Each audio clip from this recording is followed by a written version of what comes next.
बहुत समय पहले की बात है। एक नगर में एक धनी सेठ रहा करता था। उस सेठ के पास सभी प्रकार की सुख सुविधाएं थीं, लेकिन उसके कोई संतान नहीं थी। संतान के दुख में वह हमेशा चिंतित रहता था। फिर एक दिन उसे पता चलता है कि उसकी पत्नी गर्भवती और उसने अपनी पत्नी का खूब ख्याल रखा। ऐसे में एक दिन उसके घर पर एक पुत्र का जन्म हुआ। सेठ पुत्र के जन्म पर बहुत प्रसन्न था। उसने पूरे नगर में मिठाई बांटवाई और उसके ललन पालन में कोई कमी नहीं छोड़ी। देखते ही देखते उसका पुत्र बड़ा हो गया। फिर सेठ ने उसे पुत्र को गुरुकुल भेजने का निर्णय किया ताकि वो पढ़ लिख कर एक विद्वान बन सके। अभी उसके पुत्र की उम्र ज्यादा नहीं हुई थी, लेकिन उसने छोटी सी उम्र में अपने बेटे को शिक्षा ग्रहण करने के लिए गुरुकुल भेज दिया था। गुरुकुल में वह बालक अच्छे से शिक्षा ग्रहण करता, अपने गुरु की सभी आज्ञाओं का पालन करता।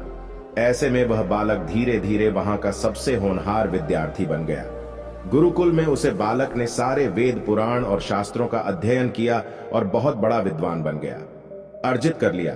लेकिन वो कहते हैं ना कि समय कब बदल जाए किसी को भी पता नहीं होता। ऐसे ही एक दिन किसी प्राकृतिक आपदा की वजह से उसके माता पिता की मृत्यु हो गई, और जब उसके माता पिता की मृत्यु हुई तब तक उसे बालक की शिक्षा पूर्ण नहीं हुई थी।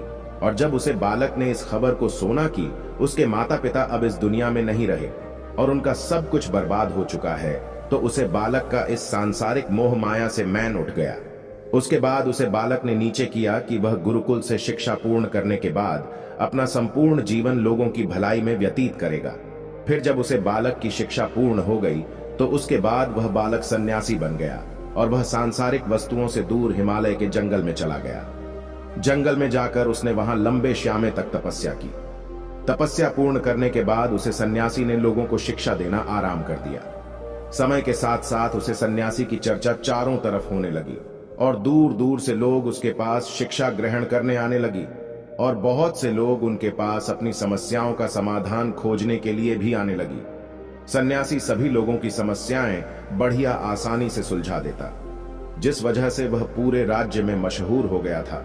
लेकिन जिस नगर में वो रहता था उसे नगर का राजा एक क्रूर व्यक्ति था।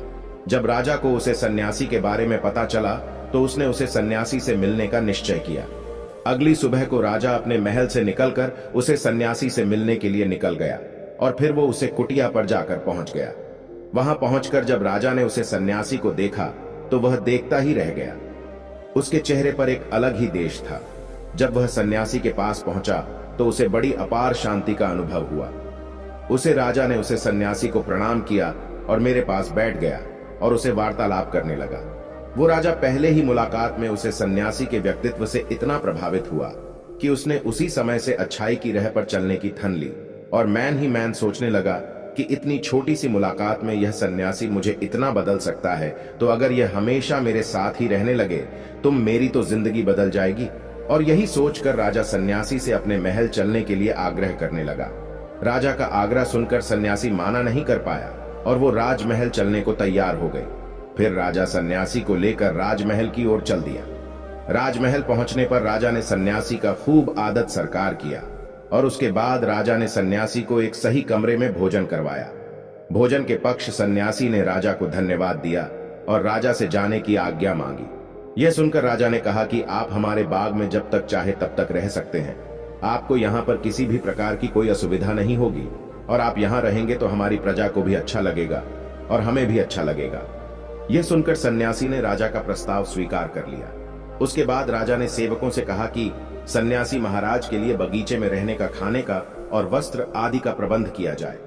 राजा की आज्ञा के अनुसार सेवकों ने एक सुंदर सी कुटिया का निर्माण कर दिया। उसके बाद वह सन्यासी उसी कुटिया में रहने लगी। सन्यासी को उसे कुटिया में रहते रहते कई साल बीत गए, और इस दौरान राजा ने उनकी खूब सेवा की। परंतु कई सालों बाद एक दिन राजा और रानी को आवश्यक कार्य के लिए दूसरे राज्य जाना पड़ा, लेकिन उन्होंने एक सेवादार को सन्यासी की सेवा के लिए नियुक्त कर दिया।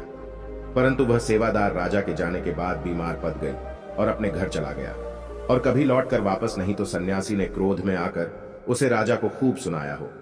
राजा से कहा कि ही राजन, जो जिम्मेदारी तुम पूरी नहीं कर सकते तो वह उठाते ही क्यों हो। तब राजा ने सन्यासी से क्षमा मांगते हुए कहा कि ही भगवान, यदि मुझसे कोई भूल हो गई हो तो मैं उसके लिए आपसे क्षमा मांगता हूं।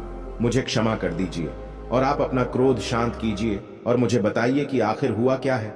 यह सुनकर उसे सन्यासी ने कहा कि तुम्हारे जाने के बाद मुझे यहां पर किसी ने भोजन नहीं दिया और मैं बहुत दिनों तक भूखा ही रहा। मुझे यहां पर आकर किसी ने पूछा तक नहीं कि मैं किस हाल में हूं।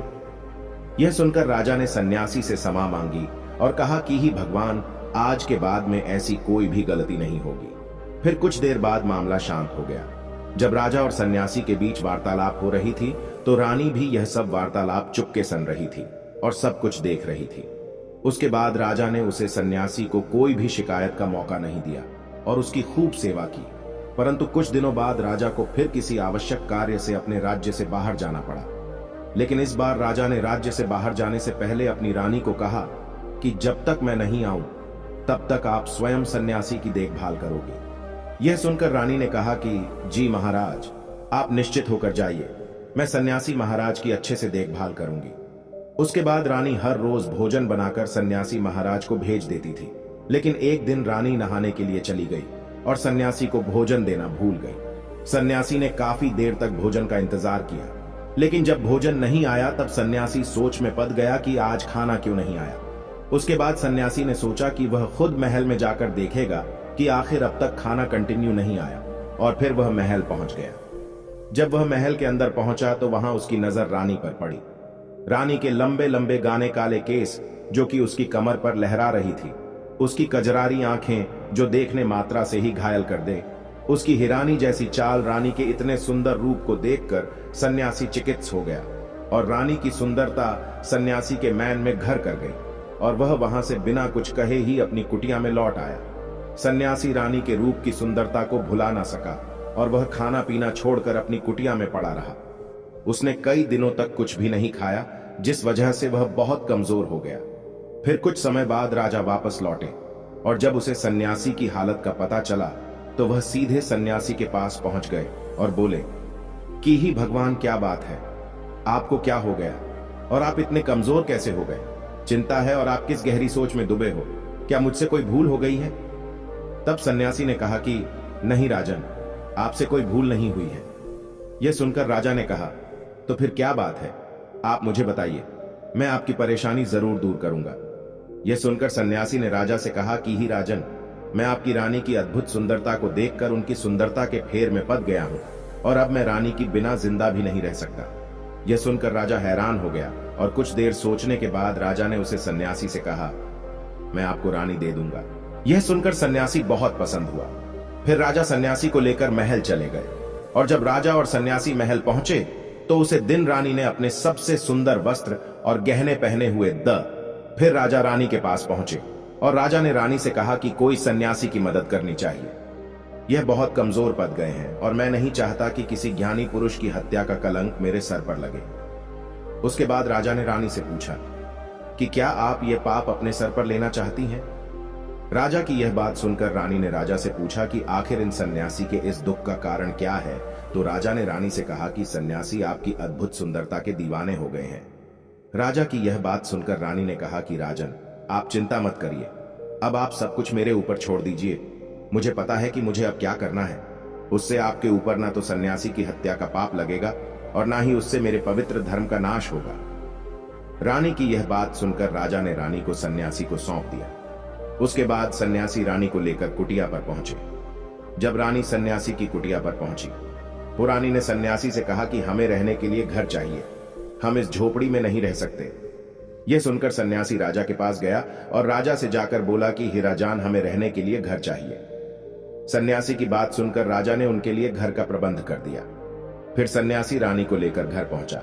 जब रानी सन्यासी के साथ उसे घर पर पहुंची तो रानी ने सन्यासी से कहा कि यह घर तो बहुत गंदा है और इसकी हालत बहुत खराब है, मैं इस घर में नहीं रह सकती। यह सुनकर सन्यासी फिर से राजा के पास गया और राजा के पास जाकर बोला कि ही राजन, जो आपने हमें घर दिया है उसे घर की हालत बहुत खराब है। सन्यासी की बात सुनकर राजा ने उसे घर की हालत ठीक करवा दी। उसके बाद फिर रानी घर के अंदर गई और नहा धोकर बिस्तर पर ए गई। फिर सन्यासी भी बिस्तर पर ए गया। फिर उसके बाद रानी ने सन्यासी से कहा कि आपको पता है कि आप कौन हैं और आप क्या बन गए हैं। आप एक महान सन्यासी जिसके लिए राजा स्वयं सारी जरूरत की वस्तुएं उपलब्ध करते जिसके पास लोग दूर दूर से ज्ञान ग्रहण करने आते जो लोगों को सत्य की राह दिखाया करते जो लोगों की समस्याओं का समाधान करते द, जिनको सभी लोग एक गुरु मानते द, जिनकी सब भगवान के रूप में पूजा किया करते द, और आज आप वासना के कारण मेरे गुलाम हो गए हैं। रानी की यह बात सुनकर उसे सन्यासी को एक झटका लगा और उसे महसूस हुआ कि वह तो एक सन्यासी है और वह यह सब क्या कर रहा है। वह तो यह सारी सुख सुविधाओं को छोड़कर शांति की तलाश में जंगलों में चला गया। जोर जोर से रोने लगा और चिल्लाने लगा और रानी से कहने लगा कि मुझे क्षमा कीजिए महारानी, मैं यह क्या करने जा रहा था। मैं अभी आपको राजा को सौंप कर आता हूं। सन्यासी की बात सुनकर रानी ने सैन किसी से प्रश्न किया कि महाराज, मेरे मन में एक प्रश्न उठ रहा है, कृपया मेरे प्रश्न का उत्तर दीजिए। रानी की बात सुनकर सन्यासी ने कहा कि पूछो, तुम्हारा क्या प्रश्न है। फिर रानी ने कहा कि जब आपको उसे दिन भोजन नहीं मिला तो आप बहुत क्रोधित हो गए। तब मैंने आपके ये रूप पहली बार देखा था और तभी से मैं आपकी व्यवहार में परिवर्तन महसूस कर रही हूं। ऐसा क्यों हुआ महाराज? आखिर आपको इतना क्रोध क्यों आया? रानी की बात सुनकर सन्यासी ने रानी को समझाया कि जब मैं जंगल में था तो मुझे समय पर भोजन भी नहीं मिलता था, लेकिन जब मैं महल में आया तो महल में आने के बाद मुझे सारी सुख सुविधाएं मिली और फिर मैं इन सभी सुख सुविधाओं के मुंह में फंस गया और मुझे इसके प्रति लगाव उत्पन्न हो गया और फिर मुझे इसको पाने का लालच उत्पन्न हो गया और जब मुझे यह नहीं मिला तुम मेरे अंदर क्रोध उत्पन्न हुआ। फिर सन्यासी ने कहा कि महाराज, सच तो यह है कि अगर इच्छा पूरी नहीं हो तो क्रोध उत्पन्न होता है और अगर इच्छा पूरी हो जाए तो लालच पच जाता है। फिर सन्यासी ने रानी से कहा, यह इच्छा की पूर्ति ही मुझे वासना के द्वार तक लेकर आई है और मैं आपके प्रति आकर्षित हो गया। इसके बाद वो सन्यासी रानी को लेकर राजा के पास गया और बोला कि राजन, मुझे क्षमा कर दीजिए, मुझे अपनी गलती का एहसास हो गया है। यह लो, आपकी रानी, मुझे यह सब नहीं चाहिए। मैं अपनी इच्छा के वासीभूत होकर यह गलत कार्य करने जा रहा था और अपने जीवन को बर्बाद कर रहा था, लेकिन अब मुझे सब कुछ समझ ही गया है। उसके बाद उसे सन्यासी ने कहा कि ही राजन, मनुष्य की बर्बादी का कारण उसकी 4 आदतें बनती है और दुनिया की हर एक व्यक्ति के अंदर यह 4 अवगुण होते हैं, लेकिन जो व्यक्ति इन पर नियंत्रण का लेता है वह दुख और परेशानियों से बच जाता है। वहीं जो व्यक्ति इन चारों दोस्तों पर नियंत्रण नहीं कर पाता है वो बर्बाद होने के कगार पर पहुंच जाता है। यह सुनकर राजा ने कहा कि महाराज, आप मुझे वो 4 आदतें बताइए जिससे कि मनुष्य की बर्बादी हो जाती है। फिर सन्यासी ने राजा को मनुष्य को बर्बाद करने वाली आदतों के बारे में बताया कि ही राजन, मनुष्य को बर्बाद करने वाली पहली आदत है इच्छा, क्योंकि इच्छा ही दुनिया की हर एक व्यक्ति के अंदर सबसे पहला अवगुण होता है और जो व्यक्ति अपनी इच्छाओं को नियंत्रण में नहीं रख पाता है वह जीवन के किसी भी क्षेत्र में सफल नहीं हो पाता है, क्योंकि जैसे ही उसकी एक इच्छा पूरी होती है वह दूसरी की ओर बढ़ाने लगता है और दूसरी पूरी होती है तो तीसरी इच्छा उसके मन में जागृत हो जाती है और फिर ऐसे करते करते इच्छाओं पर नियंत्रण ऐन होने के कारण इसी जाल में ऊर्जा रहता है और दुख ही सकता है। इसीलिए राजन, जब हम इच्छाओं पर नियंत्रण का लेते हैं तो हम हमारे मन पर भी नियंत्रण का लेते हैं और जब हमारा मन हमारे बस में होता है तो हमें सुखी सुखी प्राप्ति होती है। फिर जो हम चाहते हैं वही हमारे साथ होता है। फिर सन्यासी कहता है कि ही राजन, मनुष्य को बर्बाद करने वाली दूसरी आदत है वासना। वासना का जन्म हमारे मन में उठने वाली इच्छाओं से होता है। जिस प्रकार इच्छा का कोई अंत नहीं होता और मनुष्य वासना के जाल में फंसता ही चला जाता है, वासना के वशीभूत होकर मनुष्यों को कुछ भी नजर नहीं आता है। आज तक जितनी भी लड़ाइयां हुई हैं उनका सबसे बड़ा कारण स्त्री को पाने की इच्छा ही रही है। स्त्री के प्रेम में वशीभूत होकर राजा महाराजाओं ने आज से पहले बहुत सारे युद्ध किए हैं। रावण ने संसार का सबसे बुद्धिमान व्यक्ति था, लेकिन उसने भी माता की सुंदरता की, फिर मैं आकर अपना सब कुछ बर्बाद कर लिया। उसकी मृत्यु का कारण एक स्त्री ही बनी थी। कहीं राजा महाराजा तो युद्ध में इसलिए हार गए क्योंकि वो लोग स्त्रियों से रासलीला रचने में ही रह गए। ईश्वर ने तो स्त्री की उत्पत्ति इस संसार को बढ़ाने के लिए की है, लेकिन आजकल लोगों ने इसे अपनी वासना का शिकार बना लिया है, अपने मनोरंजन का साधन समझने लगे हैं और जब उन्हें अपना यह मनोरंजन नहीं मिलता तो वो पागल हो जाते हैं और ना जाने क्या क्या कर बैठते हैं। इसीलिए ही राजन, जितना हो सके उतना वासना से दूर रहना चाहिए। फिर सन्यासी कहता है कि हिरजान, मनुष्यों को बर्बाद करने वाली तीसरी आदत है क्रोध, क्योंकि जब मनुष्य की वासना की पूर्ति नहीं होती है तो उसके अंदर क्रोध उत्पन्न हो जाता है और जब व्यक्ति को क्रोध आता है तो उसे पर उसका नियंत्रण नहीं होता है और फिर वो क्रोध में आकर कहीं गलत निर्णय ले लेता है। वो दूसरों को भला बुरा का देता है, गलियां निकल देता है। और जब उनका क्रोध शांत होता है तो उन्हें अपनी गलती का एहसास हो जाता है, लेकिन तब तक तो सब कुछ बर्बाद हो चुका होता है। क्रोध के कारण मनुष्य के कहीं बने बनाए काम भी बिगड़ जाते हैं। जब मनुष्य के भीतर क्रोध उत्पन्न होता है तो वो अंदर से बहुत कमजोर हो जाता है, और एक कमजोर मनुष्य कुछ भी नहीं कर सकता है। उसे कभी भी सफलता हासिल नहीं हो सकती। क्रोध हमारे भीतर तनाव को उत्पन्न करता है, और अगर एक बार हम तनाव में चले गए तो हमारा पूरा जीवन बर्बाद हो जाता है। फिर सन्यासी कहता है कि ही राजा मनुष्य को बर्बाद करने वाली ज्योति आदत है। लालच ही राजन, लालच का फल सदैव बुरा होता है। लालच में पड़कर हम बहुत से लोगों का बुरा कर देते हैं। हर मनुष्य के जीवन में कभी ना कभी ऐसे अगर अवश्य आते हैं जब वह लालच कर बैठता है, और अधिक पाने की लालसा में वह कुछ ऐसा कर बैठता है जिससे जो उसके पास था वह उसे भी गवा देता है। क्योंकि जैसे ही व्यक्ति की एक इच्छा पूरी होती है उसका लालच बढ़ जाता है और उसके मैन में और कहीं जन्म लेने लगती है। जो व्यक्ति लालच करता है वह कामयाबी से कोसों दूर रहता है, क्योंकि एक ना एक दिन लालच का दुश्मन सामने आता ही है। अगर हम समय रहते ही लालच को त्याग दें और उसकी फेर में ना पड़े तो हम एक सफल व्यक्ति अवश्य बन सकते हैं। फिर अंत में सन्यासी राजा से कहता है कि हे राजन, अगर मनुष्य चारों आदतों को छोड़ देता है तो उसे जीवन में सफल होने से कोई नहीं रोक सकता।